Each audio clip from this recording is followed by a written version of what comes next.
रसूलुल्लाह सल्लल्लाहु अलैहि वसल्लम की बारगाह नाज के अंदर अपनी अपनी मोहब्बत के ज़मज़मे पेश किए गए।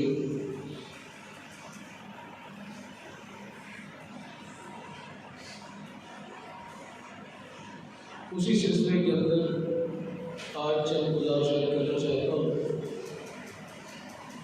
कि मिलादुन नबी सल्लल्लाहु अलैहि वसल्लम गुजर तो नहीं ना गया,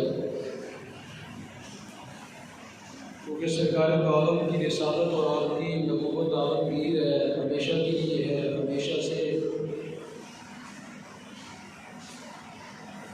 अल्लाह रब्बुल आलमीन ने अपने महबूब करीम अलैहिस्सलाम के बारे में कुरान में क्या फरमाया कि माज़ तुमने 12 रबीउल अव्वल शरीफ को मनाना है, पूरी ज़िंदगी सरकार आलम की इताअत करनी है। कामयाबी किस में है, कामरानी किस अमल में है? तो सुनिए कुरान हकीम की आयात तय्यबात को समाप्त करें। परवरदिगार आलम ने फरमाया सूरह अनफाल के अंदर आयत नंबर 20, सूरह अनफाल नाम इस पारे के अंदर है। ये सुनिए रब्बुल आलमीन फरमाते हैं या अय्युहल्लज़ीना आमनू अतीउल्लाह व रसूलह, ए ईमान वालों, अल्लाह ताला की और उसके रसूल मुक़द्दस सल्लल्लाहु अलैहि वसल्लम की क्या करो, इताअत करो। इताअत का माना होता है बात को मानना। इताअत का माना होता है जो काम आपके मुक़्तदा ने पेशवा किया है ऐसा ही काम करना।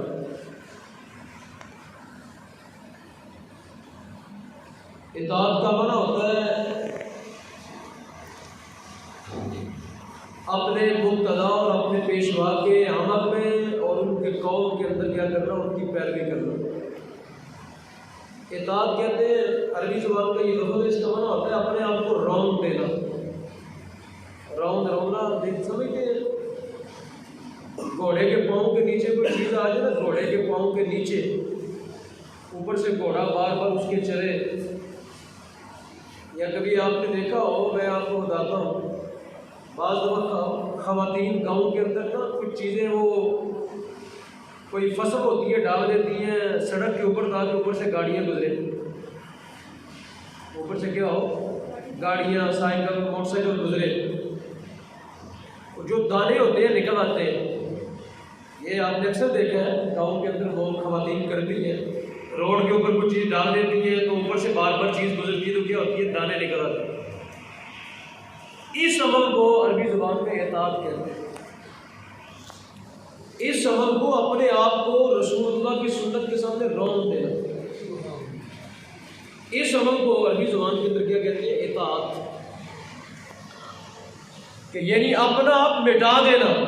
वो जो दाना होता है वो क्या होता है, वो फसल मिट जाती है बार बार पाँव के नीचे आके, वो बार बार जब रोड के ऊपर उसके ऊपर टायर चलते हैं तो क्या होती है, वो चीज़ रौंदी जाती है। वो चीज़ क्या होती है, या घोड़े के टापू के नीचे जो चीज़ बार बार आती है, घोड़ा दौड़ता है जहाँ पे घोड़े को दौड़ाते हैं वहाँ मिट्टी क्या होती है, नरम हो जाती है।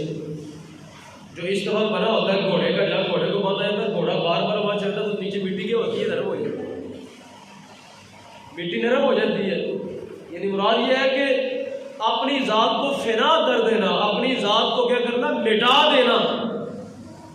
इस अमल को अरबी ज़ुबान में क्या कहते हैं, इताअत कहते हैं। इसे कहते हैं इताअत। इसको कहते हैं इताअत, यानी रौंदा जाना, बार बार किसी शय का बार बार पाँव के नीचे आना, बार बार नीचे आना, अपनी ज़ात को फना कर देना। तो कुरान कहता है मुस्तफ़ा करीम अलैहिस्सलाम की क्या करो, इताअत करो। मतलब क्या, अपनी ज़ात दरमियान से मिटाओ। जिस तरह सरकार दो आलम की हदीस है, सरकार दो आलम फरमाते हैं ला युमिनु अहदुकुम हत्ता हवाहु लिमन ताबिया। फरमाया तुम उस वक्त तक मोमिन नहीं हो सकते जब तक कि तुम्हारी ख्वाहिशात उस चीज़ के ताबे ना हो जाए जिसको मैं लेके आया हूँ।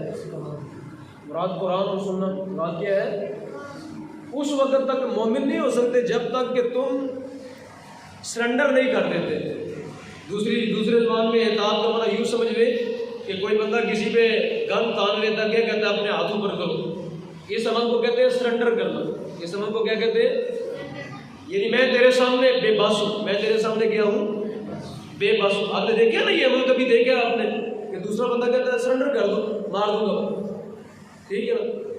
तो अब मैं ये नहीं कह रहा कि खौफ, उसमें तो खौफ होता है ना, लेकिन मैं समझाने के लिए कह रहा हूँ कि यूँ कर देना कि या रसूलुल्लाह सल्लल्लाहु अलैहि वसल्लम, हम आपके सामने हुजूर ऐसे हैं, जो आप कहेंगे हम वही करेंगे। सुभान अल्लाह। मैं ये कहना ये चाह रहा हूँ इसमें। वो सरेंडर में तो खौफ की कैफियत होती है ना कि तुम जो मैं कहता हूँ कर दो, अच्छा है ये बुरा है, बंदे को करना पड़ता है उस वक्त मजबूरन। लेकिन रसूल करीम की इताअत के बारे में तो ये नहीं है, सरकार की इताअत तो खुशी के साथ करता है। मुसलमान तो हुजूर की इताअत क्या करता है, अपनी खुशी के साथ करता है ना। मुसलमान कोई उसको वो खौफ तो नहीं जबर किया जा रहा कि आप ऐसे करो, लेकिन ये है कि इस अमल को बताने के लिए आपको कह रहा हूँ सरेंडर कर देना। रसूल करीम अलैहिस्सलाम की ज़ात के सामने अपनी ज़ात को खड़ा ना करना, अपनी मर्जी और मंशा कायम ना रखना। मतलब मेरी मर्जी क्या है, मेरी मर्जी है कि मैं मर्जी अपनी से मुराद है कि किसी बंदे की भी कह रहा हूँ, अल्लाह पाक माफ़ फरमाए हम सबको। किसी बंदे की मर्जी, बल्कि मर्जी नहीं, वो कर रहे हैं। एक बंदे की मर्जी है मैं सूद खाऊं। अब जो इताअत का अमल है वो क्या चाहता है, वो चाहता है कि तुम अपनी इस मर्जी को ख़त्म करके, तुम सूद वाला मसला ख़त्म करके तुम हलाल खाओ। तुम क्या खाओ? एक बंदा कहता है मेरी मर्जी है मैं सूद खाऊं, तो गोया इसका पता चला कि तू इताअत करने वाला नहीं है। इताअत का तकाजा ये था कि तू वो करता जो रसूलुल्लाह ने कहा था, तू वो करता जो रसूलुल्लाह ने जायज़ करार दिया था। इताअत का तकाजा ये था कि तू अपनी मंशा और अपनी मर्जी ख़त्म करता, और तू किसकी मर्जी नाफिज करता, हुजूर की मर्जी को अपने ऊपर क्या करता, नाफिज करता। इस अमल को कहते हैं इताअत। इस अमल को क्या कहते हैं, इताअत कहते हैं। यानी ना सिर्फ इताअत करना, इताअत के अंदर दो चीज़ें,